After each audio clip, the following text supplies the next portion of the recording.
Good morning and welcome to NASA headquarters. I'm NASA Press Secretary Jackie McGinnis, and thank you for joining us to announce who NASA will work with to develop a human landing system for the agency's Artemis 5 mission to the moon. NASA issued the solicitation for the lander, known as Appendix P, in September of 2022 as part of the ongoing development of advanced space exploration technologies, capabilities, and concepts.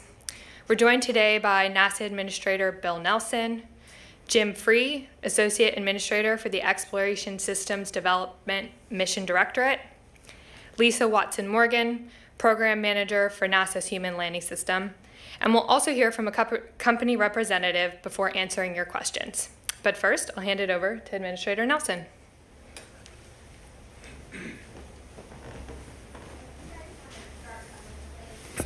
Good morning, everybody.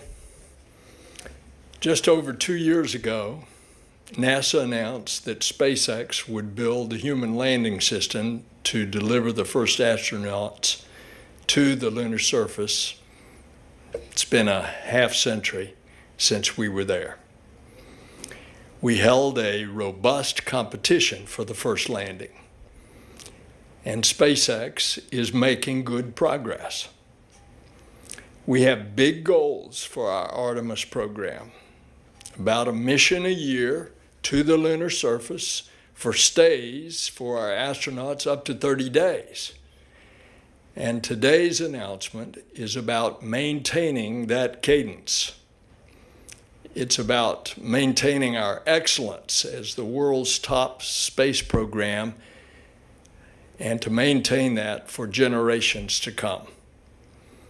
It's about maintaining collaboration with our industry partners who will enable generations of explorers and pioneers to live and work on other planets.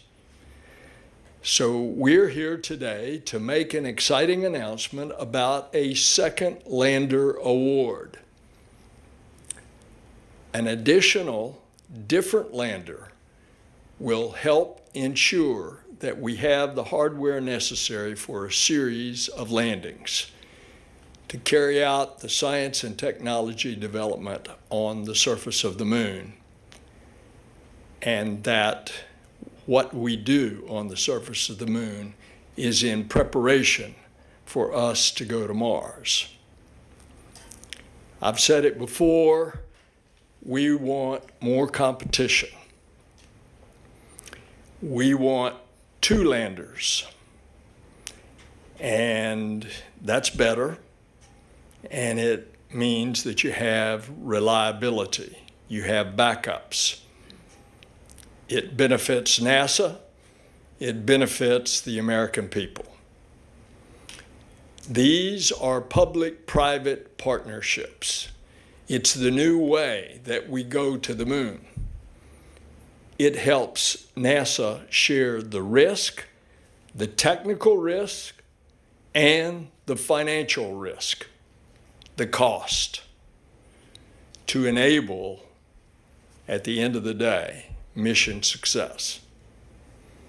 This new lander will be built and operated according to NASA's sustaining lunar lander requirements, which, needless to say, when you put astronauts in that environment, those requirements are vigorous. Those capabilities include docking with Gateway, the mini, some call Lunar Space Station. It includes increased crew capacity. It includes transporting more cargo for science and exploration on the moon's surface. And so today, we, NASA, announced that Blue Origin and partners Lockheed Martin, Draper, Boeing, Astrobotic, and Honeybee Robotics will build a human landing system to deliver NASA astronauts to the lunar surface. For the Artemis 5 mission, NASA's SLS rocket will launch 4 astronauts to lunar orbit aboard Orion. They'll transfer to the Gateway before entering Blue Origin's Blue Moon lander for about a week-long trip to the South Pole. And there they will conduct science and exploration activities. Our partnership will only add to this golden age of human spaceflight. Our work with commercial and international partners is keeping people fixated on the stars. And if you doubt this international aspect, just look how we were received a month ago when we went to Ottawa, Canada, received by the Canadian government because the first foreign astronaut on Artemis 2 to the moon is a Canadian astronaut. They are eager to be our partner, and that is true across the globe. The historic Artemis 1 test flight 6 months ago was a huge success. In Houston last month, we saw firsthand the progress that Axiom Space is making on the spacesuits, and those are the ones that our astronauts will wear on the moon. SpaceX is working hard on their Starship and lander, which will deliver the first woman and the next man to the surface.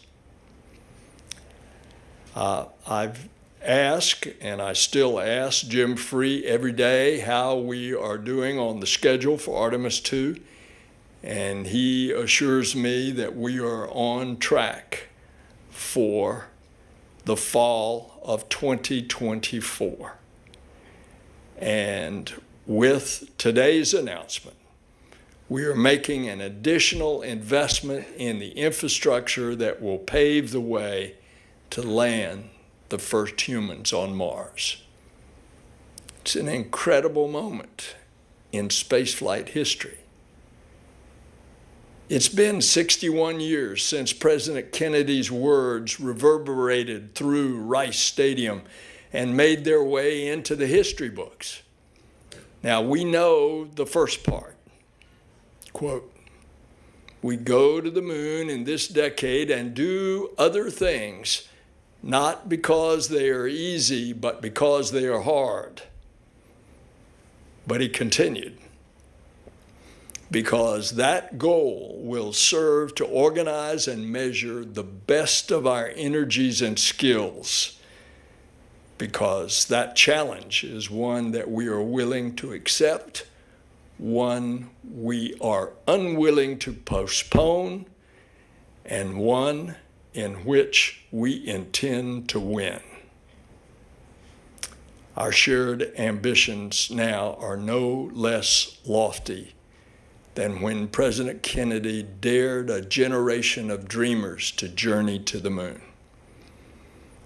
And so today, in this golden era of exploration, the Artemis generation, NASA chooses to return to the moon together with our commercial partners, with our international partners.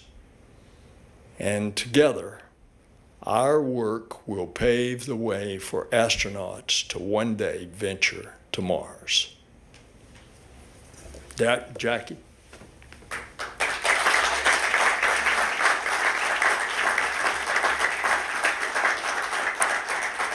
Thank you, Administrator. Before we go to our next speaker, I want to welcome some of our partners from Blue Origin to join us here in the auditorium.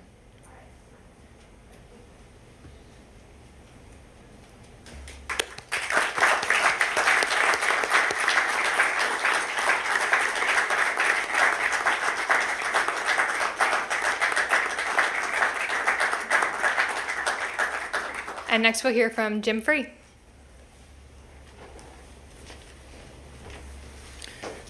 Thank you, Jackie. Good morning, everybody. It's a great honor to join you here this morning and welcome our new teammate to this side of the Artemis program in Blue Origin and congratulate you on your award. As the administrator mentioned, this lander is targeted for Artemis 5, which is really the intersection of our test flight and our long-term plans. But I'd like to kind of talk to you about the other missions and then talk a little bit more specific on 5.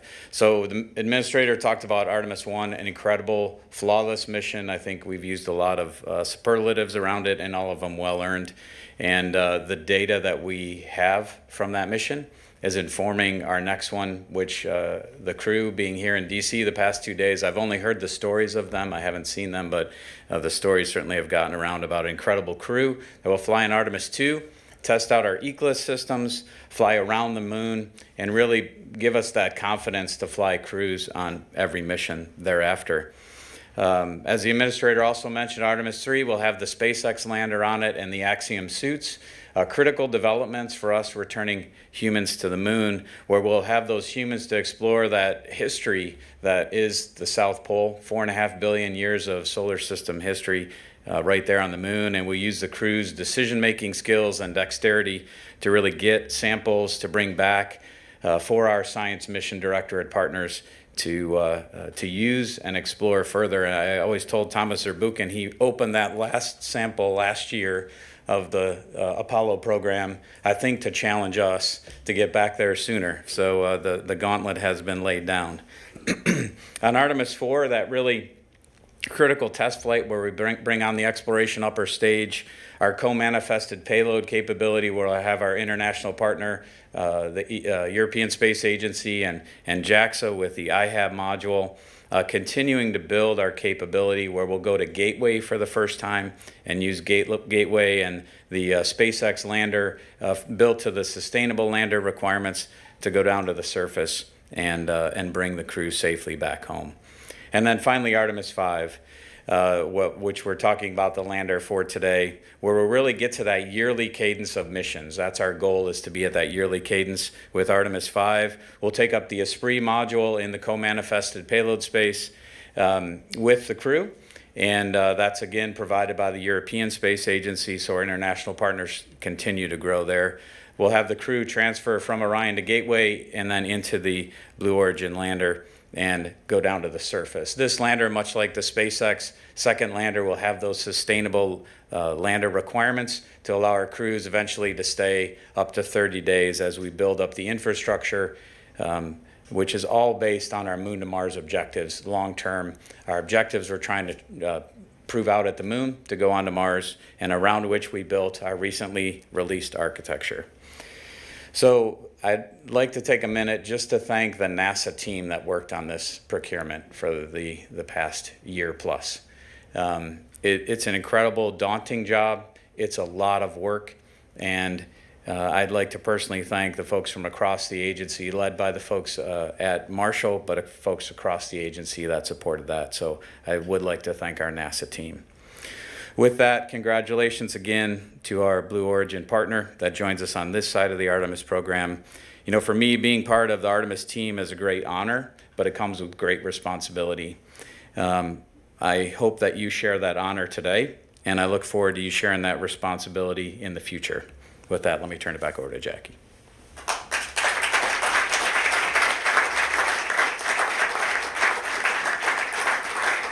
Thanks, Jim. Now we'll hear from Lisa Watson-Morgan.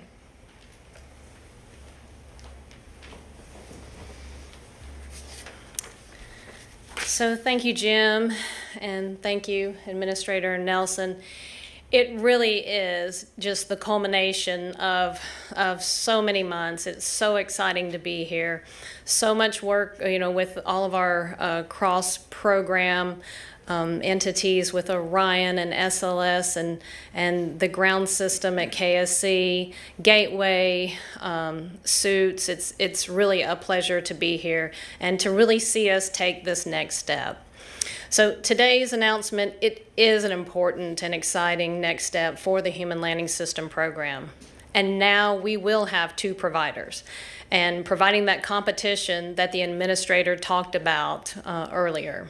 It also helps us with then a more diversified industrial base, and that will help us advance innovation in the future. And that's really part of the American dream. I'm grateful for the continued strong congressional and stakeholder support for the Human Landing System program. It shows that they're with us, that we're all together as a nation as we approach our return to the moon. We are really excited today to be working with Blue Origin and all of their partners.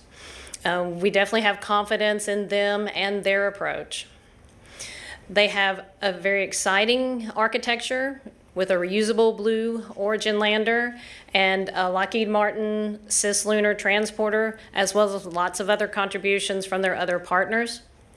With 2 lander Pathfinder test flights scheduled in the next few years, I really look forward to working with them on how all that testing is going to help contribute to the overall development and our mission success.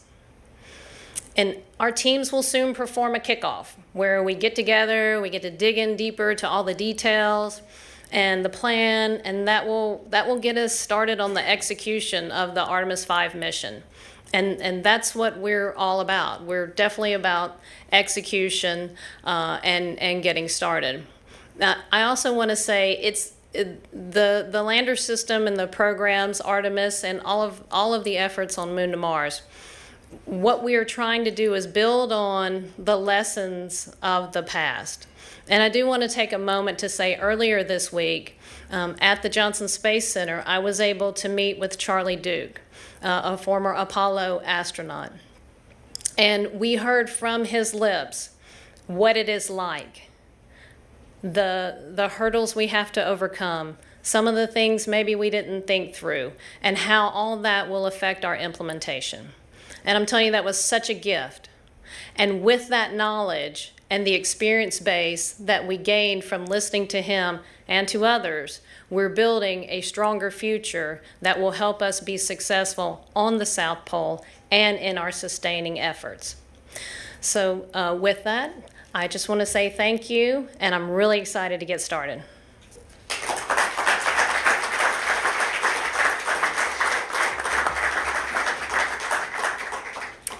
Thanks, Lisa. Next, we'll hear from John Caloris, Blue Origin's Vice President for Lunar Transportation, who will be overseeing lander development and is joining us virtually. John? Good morning, everyone. Thank you again for this incredible opportunity. On behalf of Blue Origin and the national team, I want to thank NASA personally. We're very honored and humbled to be part of this incredible experience. We're looking forward to participating on Artemis 5, and we're looking forward to working together. This national team has been working together for a number of years, and we're really maturing our efforts now, and we're very excited about the Appendix P effort. The Blue Origin Blue Moon Lunar Lander is configured in 2 configurations. The first configuration is a crew configuration that will be able to land 4 astronauts anywhere on the surface of the moon, day or night. That'll be the first mission that we fly as part of Artemis 5. This vehicle can be configured for a cargo landing mission able to carry up to 20 metric tons in a round trip reusable configuration, or 30 metric tons to surface to form the foundation of habitats and other permanent infrastructure. As part of the national team, we're very fortunate to have Lockheed Martin, who's building the Cislunar transporter. The Cislunar transporter will provide refueling services from low Earth orbit to NRHO and the parking orbit of where our lander is located. Along with the team is Draper, who will be doing GNC, navigation, and also our training and simulation. We've also brought new members to the national team, Astrobotic, who will be doing our cargo accommodations, Honeybee Robotics, who will be doing our cargo offloading capability, and Boeing, who will be doing our docking systems. So once again, thank you very much. We've been working very hard for this day, and we're looking forward to working together. And we want to also give thanks for the incredible effort during Appendix H, and how Appendix N and working together with NASA was able to get all the competitors together and ready for Appendix P. Thank you. Thanks, John.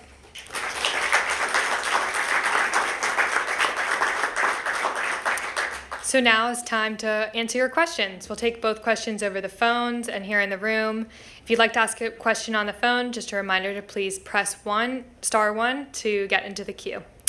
First up, we have a question in the room from Joey Roulette with Reuters. Thanks, and congrats to Blue Origin. What's the value of the contract, and how much money is Blue Origin putting into it? John? Certainly. So the total evaluated price will come out. I will say that Blue Origin, our endeavors to make human permanence on the moon is been part of our core beliefs for some time. So we want to establish permanence on the moon, and we want to ensure that we have consistent access to the moon. So with that in mind, Blue Origin itself is contributing over 50% of the total effort to get to not only this mission, but to ensure permanence. Can you say how much the proposal was, or what you think the award might be, as far as value? I'm sorry, I didn't hear that question. John, he's asking how much the award was for. And our team can, Jim, do you want to jump in? Yeah, I mean, you'll see it in the documentation that's released, but the award was about $3.5 billion, the NASA award. Thanks. Thanks, Joey. Next up in the room, we have Jeff Faust with Space News. Good morning. Wondering if anyone from NASA can say how many bids it received for this, and what about the Blue Origin proposal stood out that caused you to select it? Thank you. We evaluated 2 proposals for the competition, and I'd say the selection statement's going to come out here shortly. I encourage you to take a look at that for the specifics, Jeff. Next, we'll take a question from the phones. We have Irene Klotz with Aviation Week. Thanks. We can't hear any of the questions or the answers, by the way, so sorry if this is redundant, but could you say again the value of the award and what it covers as far as test flights? And also if there was how many proposals did NASA review for the HLS sustaining work? Thank you. So I just want to check in with Brad, our operator, about the technical difficulties. I want to make sure our folks on the phone can hear. The value of the award was $3.4 billion, and John said they're contributing about more than 50, over 50%. Brad, just want to double check though. Sorry that our folks can hear us.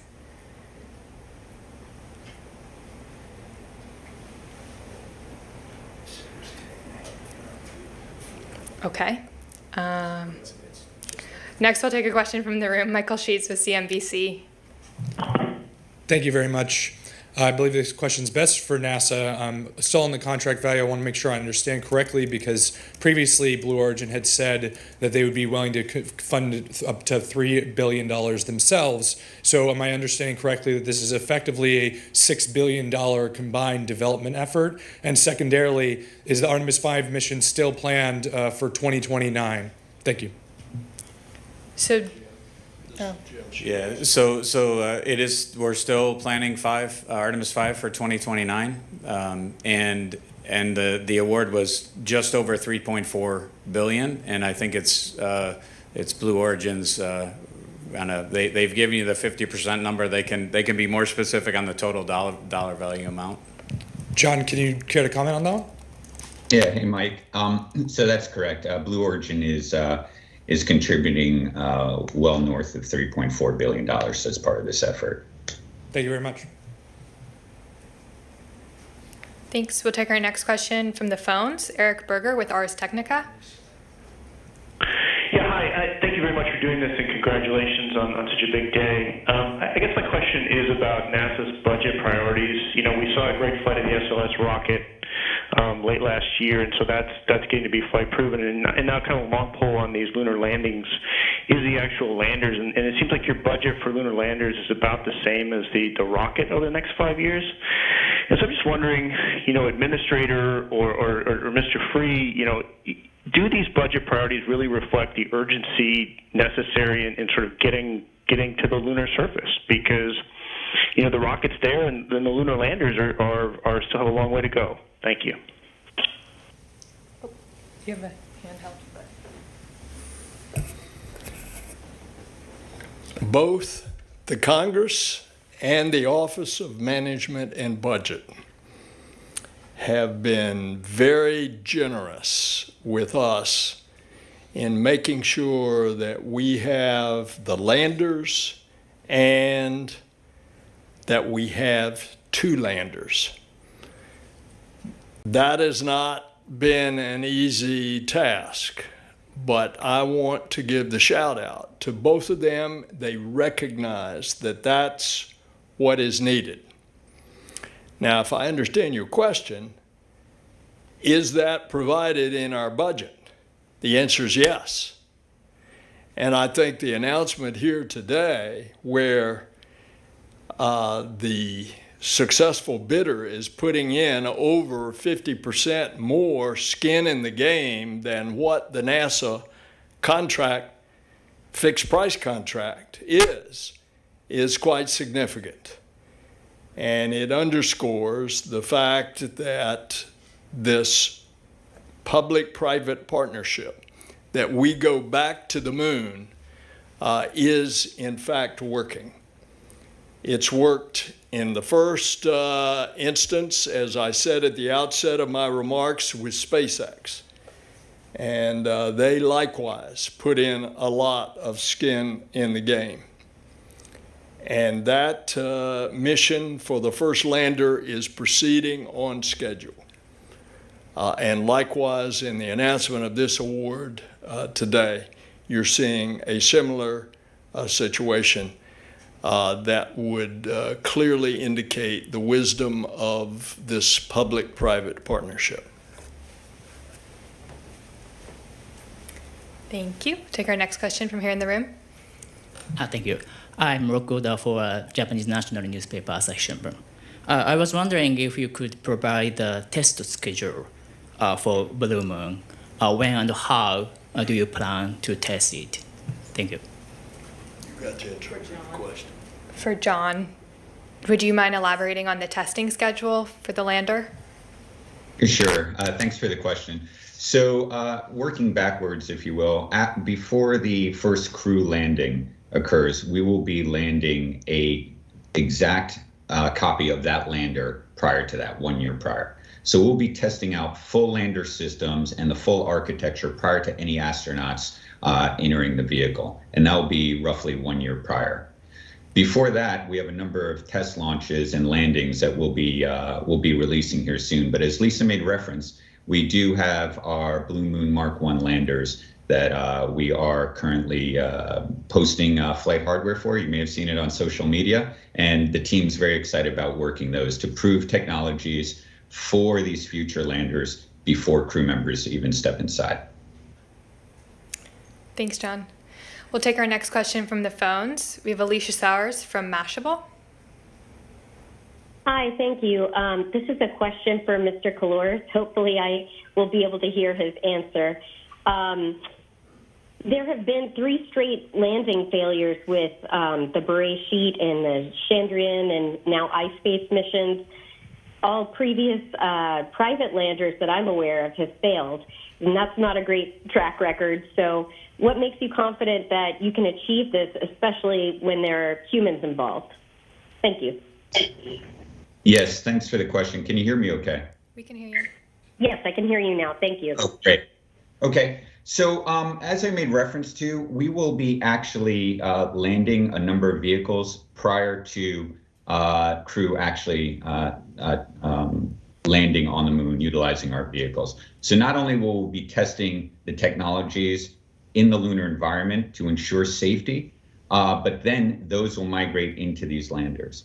We will also fly, as I mentioned, the complete version of the lunar lander in an uncrewed fashion 1 year prior to check out all systems. We'll then launch a new lander for crew members to go on board. I'd also like to mention that's one of the great things about the national team. Blue Origin has been working these landers for a number of years. Lockheed Martin brings extensive experience on landers as well as their work on Orion. Draper, Astrobotic, and Honeybee are fantastic partners, and they're part of CLIPS Awards. Boeing as well, with their experience on ISS and what they bring to the team. It's kind of like a perfect blending of what we're trying to do of lessons learned so we don't repeat those lessons again. Hey, and Jackie, can I add something to that, please? Yeah, and I also want to add that there's also the NASA Insight and the experience base that I mentioned in some of my earlier comments. And we're working towards human rating requirements. And, you know, as you saw from the Artemis 1 launch, we fully understand those. So working together collectively, we can bring the best from the government side and our years of experience with their experience. And we do believe it will be successful. Thank you very much. We'll take our next question from the phones. We have Christopher Quicknose with Astronomy Magazine. Yes, thank you. Can you hear me okay? We can hear you. Okay, great. Thank you. This is, I guess, a question for John, maybe getting a little more specific about the test schedule or sort of flow of tests. Is there the possibility, or are you planning for a crewed mission in Blue Moon that is Earth orbital, before you actually do the crewed landing on the moon? Thanks for your question. It's a great question.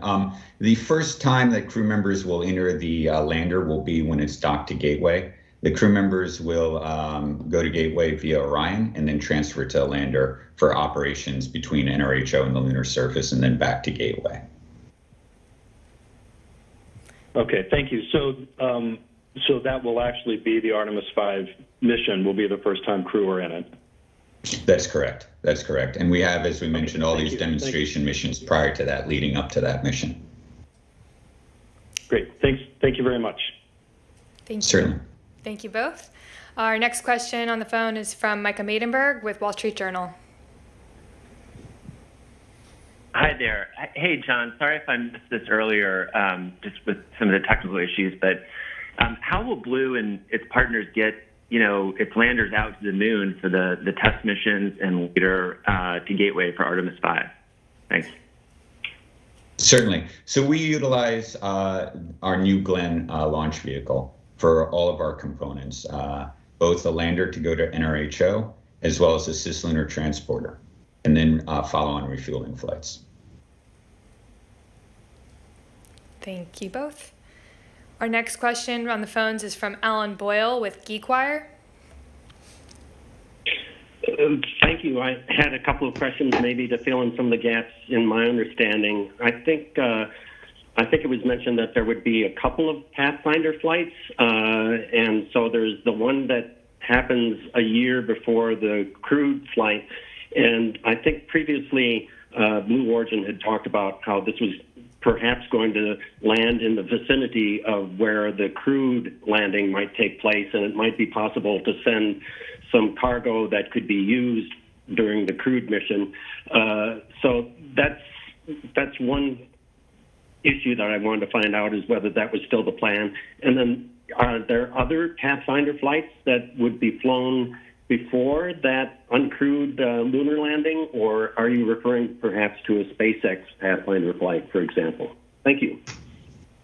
Yeah, thanks for the question, Alan. So, this will come out as part of the award, but Blue Origin will be landing 2 landers prior to the Mark II lander that will demonstrate single string operations, avionics, BE-7, reaction control system, etc., to this right now south pole of the moon. Then after those 2 missions, we'll fly the first uncrewed mission as part of this award in Appendix P and return that to NRHO. That goes, and that's worth noting, because right now that's above and beyond the Appendix P requirements of just landing. We actually are going to lift off and bring it back to NRHO. And then we'll launch a new lander that will then carry crew to the surface. Thank you. Our next question on the phones is from Bill Harwood with CBS News. Yeah, hi, thanks. John, can you give us any ballpark on the mass of the lander, the Mark II lander that's going to carry astronauts, just to give us a sense of that, and any dimensions you might have off the top of your head to ballpark it? And out of curiosity, what's going to happen to the unpiloted lander, the full-up lander that you test before the astronauts come? Is that simply discarded, or is it in some way, can it be used again? Thanks. Sure, great question, thanks. I'll work backwards. The first lander could be utilized again. We're right now using that as purely risk reduction so that our efforts are not dependent on that lander, but it could absolutely be utilized a second time. The lander is optimized for our 7-meter fairing of New Glenn. So we specifically optimized height and mass for New Glenn. And then mass will be part of the release when we get into that, because it depends, of course, on which mission and so forth. The important points, as you can see here in the graphic, because this is now a sustainable lander, the Appendix P requirements allowed us to look back at the original Appendix H and say, okay, if we want to emphasize robust, reliable, low-cost operations, how would we structure that lander? And it was an integrated lander, and as you can see here, it's an integrated lander that now allows crew access to the surface, not only rapid access to the surface, but then also scales for future efforts such as a lunar terrain vehicle or habitats, where perhaps those could dock directly to the lander crew module and not require an EVA to transfer from the vehicle to one of these permanently in place assets. So that's why we're proud of this lander. And as you can see, it's an integrated lander so that the entire system can be reused and then land again in a different location in the moon. Thanks, John. Our next question on the phone comes from Leo Enright with Irish TV. Thanks very much for doing this. I guess this is probably for the administrator. I was just wondering, you mentioned ACE4E, the European Space Agency's refueling communications module is going up on this flight. Do you envisage a European astronaut going on this mission? And do you envisage that European astronaut walking on the moon? You're way ahead with that question. The Canadian astronaut is going on Artemis 2. On Artemis 3, which is the first landing of the 4 crew members, 2 will descend to the surface. We expect that will be the first woman and the next man to land on the moon. Now, obviously, that crew has not been selected. The crew that's been selected is the one that's in D.C. right now, by the way, to rave reviews as the crew of Artemis 2, which will circle the moon. So when will foreign astronauts join on the actual landing? That's much further down the road. But likely it would not be on Artemis 3 on the first landing. That is expected. The first woman and the first man would both be Americans.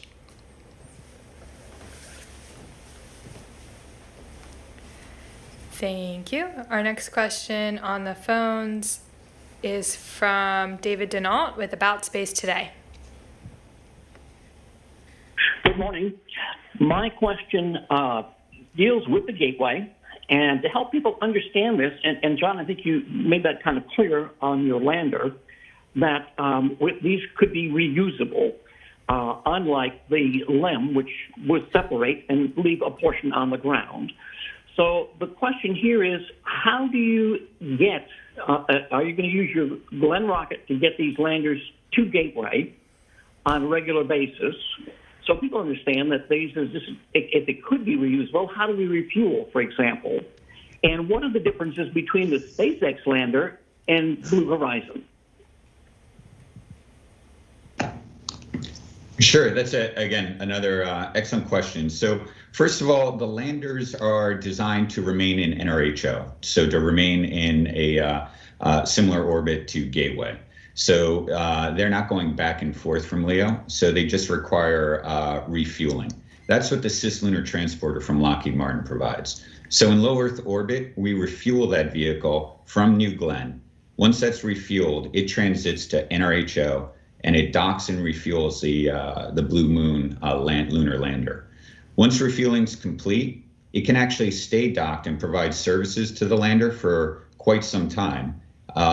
Or it can then undock, and we would then continue to gateway with the lander to dock. Did that answer all of your questions? Well, I wanted to compare the lander to SpaceX's lander. Are they similar?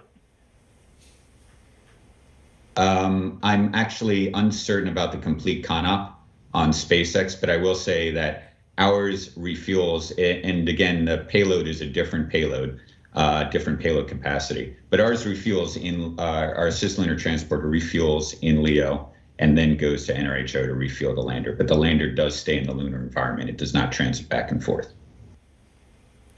So how many landers will you have to complete this long-term mission?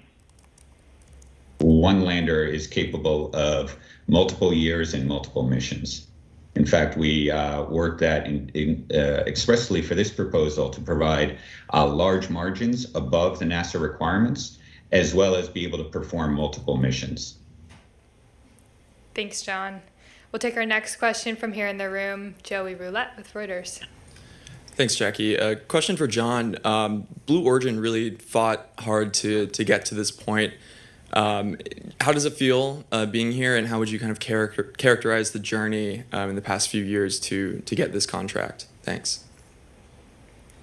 That is a fantastic question. It's we've got a strong group of very motivated, very humble yet proud people, and we worked very hard on Appendix H, and we learned so much from that, and so much from the NASA collaboration that allowed us to enter Appendix N, revisit our entire configuration and our architecture, and be successful today for Appendix P. So I can tell you the feeling is absolutely fantastic. I'm proud, and I'm proud of this team across the entire national team. This is step one, though. We have a lot to do before we successfully land and return astronauts, and we're really we've been working for some time, and we're still ready to go. Thanks, John. We're going to take another question from here in the room. Michael Sheets with CNBC. Thank you so much. For the folks on the stage here, 2 questions about the other bids. How many bids did you receive in total from different teams? As obviously there were group efforts here going on underway. So how many other bids? Because we know about the Dynetics bid. And on the Dynetics bid, have they given you any indication that they're going to continue development themselves? Or is this, something where they needed the development funding from you guys to really put more effort in seriously? Thank you. So as I mentioned, we evaluated 2 proposals, and you can, as mentioned, review those in the source selection statement. And as regards to their plans, I don't know. These notified both folks yesterday afternoon, so I wouldn't know their future plans. Thanks, Jim. Our next question on the phone is from Ken Chang with the New York Times. Ken?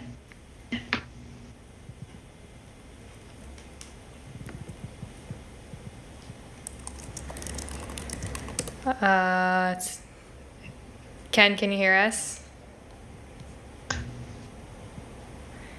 If not, our next one on the phone is David Curley with Discovery Channel.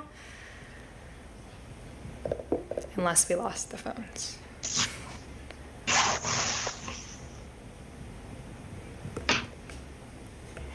All right, we'll take one in the room here. Jeff Faust with Space News. Yeah, question for John. I know one of the big challenges for your architecture is being able to maintain the liquid hydrogen, liquid oxygen propellants for extended periods of time. I wonder if you can talk a little bit about the technologies you're investing in to be able to achieve that, and what the status of that is. Is that being funded by this award, or that work that is already ongoing? Yeah, thanks for your question. So this is, again, one of these great examples of the public-private partnership that we have with NASA. First of all, we've been funding our zero boil-off effort for some time within Blue Origin, as well as our partners in the national team. And we want to make hydrogen a storable propellant, because we believe that not only does that open permanency on the moon, but also enables the rest of the solar system via other technologies such as nuclear thermal propulsion. If you can make hydrogen storable, then you can do a number of things. And if the ability to eventually utilize lunar resources allow us to extract propellants, we'll want to store those. So we've been working very hard internally. We also have a number of tipping points, not only on zero boil off, but also how are you going to transfer these propellants, the couplers, the pumps, how do you transfer from vehicle to vehicle so far from Earth? So again, we've been working quite some time on this. We've been doing quite well on our zero Kelvin zero boil off system.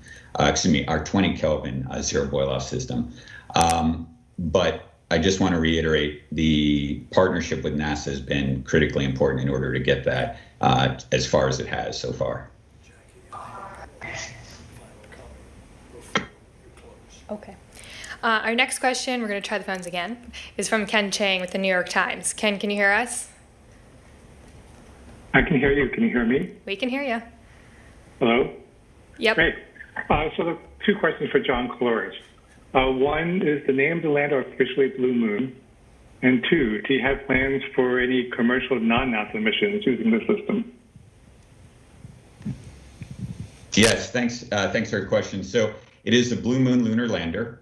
Internally, we have version numbers, but the Blue Moon Lunar Lander is the name of the vehicle. And we do have a number of commercial entities that are interested. So kind of like to the previous question, not only NASA and Blue Origin and the national team, but there are other customers that are looking to utilize the capability that we're offering. So we would offer both, just in the spirit of commercial space, we'd offer both external as well as internal opportunities. Thanks, John. Great, thank you. We have another question from the phones. David Curley with the Discovery Channel. Thank you, Jackie. John, you talked about designing this spacecraft to go with New Glenn. Can you give us a sense of what Blue Origin is thinking is its role in Artemis in 2030, 2035, overall, big picture? Sure. So our role in Artemis, we're very excited about this lander design. As we said, not only to enable 4 astronauts for over 30 days of stay time, but as I mentioned, some of the design points that it will grow and fit with a permanent presence, whether that be with vehicles, with habitats. And so we want to support that. And that's why you may have seen in some of our social media posts, we're already working day-night capability, any location on the moon, so that we can operate as new discoveries are made and grow with NASA in the 2030s and beyond. But also our cargo lander. The fact that we can carry up to 20 metric tons in a reusable configuration and up to 30 metric tons in a one-way configuration allows NASA, allows the international world to make discoveries on the moon and adapt to where we may want to put those assets. So that's what we're thinking, and that's also why we look to exceed the requirements in the Appendix P solicitation, so that as we make new discoveries, as we learn new things, that this lander can support growth if it's needed. Thanks, John. Our next question on the phones is from Tim Fernholz with Quartz. Hi there. Question for John. I understand that there's a bit of technology development that has to be done for the propellant for the LOX LH2 around its temperature and the need to keep it cool in space. Can you talk about how you're going to buy down risk and what is novel about the propulsion system here? Yeah, certainly. Again, great question. So Blue Origin, as I mentioned, we're a firm believer in the utilization of hydrogen as being a core, extremely efficient propellant combination for not only lunar exploration, for beyond. So even since that time, since we started, we've been looking at how do we utilize hydrogen, how do we gain experience. Our BE-7 engine, which we have on test stand 116 at Marshall Space Flight Center, has been firing off a number of times, doing quite well. We've accumulated a lot of time on that engine. Zero boil off. So again, being able to store that propellant in space, that is an important effort. It's got a lot of our attention on it, but it's to make hydrogen and oxygen a storable propellant. And so we're working, we're building crowd coolers right now. I don't want to go too much into technology, but we are building that hardware. We're building hardware specifically for the high RPMs that are required in order to keep these propellants stored permanently. And that's what we've been testing, not only on the ground, but then we'll be working with with our NASA partnership on their test stands, and then continue testing on orbit. Thanks, John. Our next question on the phone comes from Stephen Clark with Spaceflight Now. Thank you. I think a couple of questions for John, if I could. If you could pull up the artist illustration and kind of walk us through the different elements of the lander from top to bottom. And earlier someone asked about the height of the lander from landing legs to the top. If you have that number available, that would be great. If you could walk through that for us, please. Thanks. Sure. So as I mentioned, maybe if you can bring the graphic up, the lander itself is designed to fit in the 7-meter diameter fairing of New Glenn. It's 16 meters tall, and its dry mass is 16 metric tons.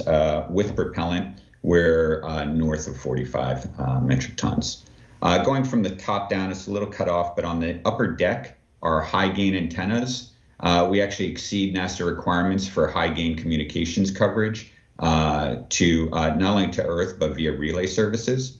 Working from top to bottom, the large tank is our liquid hydrogen tank that's behind those, the two panels that you see there. Those are thermal radiators. On the back side of the vehicle facing the sun is the solar array. Right below that is our liquid oxygen tank. And then right below that is the crew module that's capable of carrying 4 crew members with an airlock and with immediate surface access. You can see to the left of the 2 large windows there is the docking adapter, and that's the docking adapter that can be utilized for would be used for gateway operations. Thanks, John. Our next question on the phones is from Zach Albert with the Launchpad News. Yes, thank you, Zach Albert, TLB Network Launchpad News. First, congratulations to Blue Origin. For John, can Blue Moon go directly from LEO to NRHO and then land crew on the moon in one go, or will it require refueling from a tug before the first landing? And how much lead time does Blue need to be able to build a Blue Moon lander to be ready for another mission? And then for NASA, following Artemis 5, how are you going to select which lander is selected for each mission? Are we thinking a rotational system, or what are the thoughts there? Thank you. John, do you want to start? Sure. So, yeah, starting off, the Blue Moon lander is capable of going from LEO to NRHO. However, it would then have to be refueled again to go from NRHO to the surface of the moon. And the reason for that is we don't want to carry all that additional structure and mass that's required to do that entire trip. It's not part of the requirement, especially since we're leaving the lander in NRHO in the proximity of the moon. Your second question, I'm sorry, I can't recall right now. Oh, how long lead time for the lander? Right now we are building test components of our tanks, and we fully expect to meet the NASA schedule for both vehicles. So both the first uncrewed demonstration Blue Moon lander, and then the crewed the crewed lunar lander. Thanks, John. Jim, do you want to say something? Yeah, and so our acquisition planning for Artemis 6 and out is just getting underway. Obviously, we'll take advantage of technologies and systems that have already been developed, but we're just at the forefront of for Artemis 6 and beyond. Thank you. And we have a question on the phones from Ken Kramer with Space Up Close. Thank you. Thanks for doing this. Let me ask the NASA folks a question. Can you talk about the Artemis 3 and Artemis 4 missions a little more? How long will each of those be, since Artemis 5 is going to be for 30 days? And do you plan on landing all of these at the same site, or will they be different landing sites at the South Pole? Thanks. So mission durations for 3, 4, and 5, actually those probably be short duration. The 3 and 4 definitely be short duration missions. I expect 5 will probably be as well. But of course, we're looking at each of those missions as we go along. As to where we'll land them, we announced last year the 13 landing regions that we're looking at for 3. We'll look mission by mission of where we want to go with science as our highest priority. So right now we're focused on where we're going to land that final landing site within one of those landing regions for 3 right now is in the evaluation process. And the science team has ideas of where they'd like to go at the poles for future missions beyond that. But right now we're just focused on selecting for 3. Thanks. I think we'll try and take one more. Our last question is from Bill Harwood with CBS News. Hey, thanks a lot for coming back to me. Just a real quick one for John. As someone who's covered space for a number of years, things do break. Can you talk about what capability astronauts might have to make repairs on this vehicle in lunar orbit? I assume you've got systems that are replaceable or could be repaired, but if you're going to use it long term, obviously you have to have some way to do maintenance. I'm just wondering if you can talk about that in general terms. Thanks. Yeah, great question. And that's one of the key factors that went into our design, to build for maintainability, to build for reuse, and to build for that robustness, especially as we learn new lessons. So first of all, the NASA requirements are great. Lisa made reference to the design and construction standards. What we have to do to support astronauts on this vehicle is very helpful in guiding a lot of this. But then there are things such as line replaceable units. Are they in easy access? Are they within the pressurized or unpressurized volume? There's, without getting into too much, but like robotic inspection of engines and that kind of thing. So that's what we'll be working through during this process. We already have some ideas on that. And as we go into our preliminary design review and our critical design review, that will not only be an important aspect, but we will utilize that very first uncrewed lander to test some of that, to see what we can do from the ground before we even bring an astronaut in the loop. And that's just for things like line replaceable units. Within the vehicle itself, there's levels of redundancy. There's also the ability for the vehicle itself to fault detect, isolate, and recover from any faults. And then the ability from the ground to also update any faults. Thanks, John. That's unfortunately all we have time for today. I'd like to hand it over to Administrator Nelson to close this out. So let's put all this discussion in context. We're going back to the moon in order for us to go to Mars and beyond. That's what Colonel Pam Melroy and Colonel Bob Cabana have been explaining in a detailed Moon to Mars architecture. This is a major part of it. We go to the moon, and it is hard, but when we go to Mars, it's going to be harder. So we go to the moon to learn, to live, to invent, to create all these things to be successful on the moon, to go to Mars. The great adventure of humankind pressing out into the cosmos is here, and this is a part of it. So thank you for joining us today. Have a good day.